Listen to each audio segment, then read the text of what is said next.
దేవుని గొర్రెగా ఈ భూమి మీదకి నేను వచ్చా. ఈ గొర్రెగా నేను అనేకుల పాపాల నిమిత్తం బలి అవుతా, రక్తం చిందిస్తా.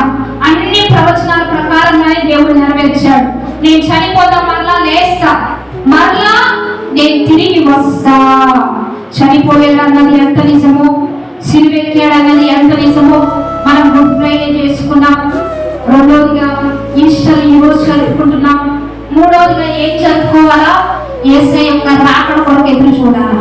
ఆయన చెప్పినవన్నీ జరిగిపోతున్నాయి. నేను చనిపోతా, సిలువెక్కుతా, రక్తం చిందిస్తా, పాతి పెట్టబడి మరలా లేస్తా. ఇవన్నీ జరిగిపోతున్నాయి. మరలా చివరిగా ఏం చెప్పాడు?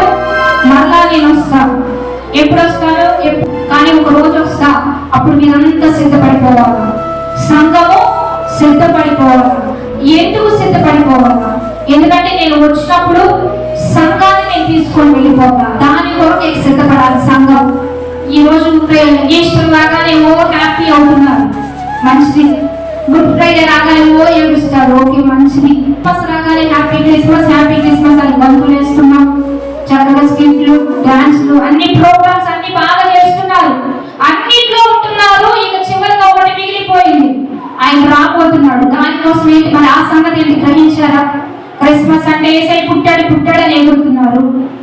గుడ్ ఫ్రైడే రాగానే యేసయ్య సిలువెక్కాడని ఏడుస్తున్నారు. ఈస్టర్ రాగానే యేసయ్య లేచాడని అరుస్తున్నారు. ఇక మరలా నేను రాబోతున్నానని చెప్తున్నాడు కదా. మరి ఆ రాబోయే విషయం గురించి ఎంత ఆలోచిస్తుంది సంఘమా?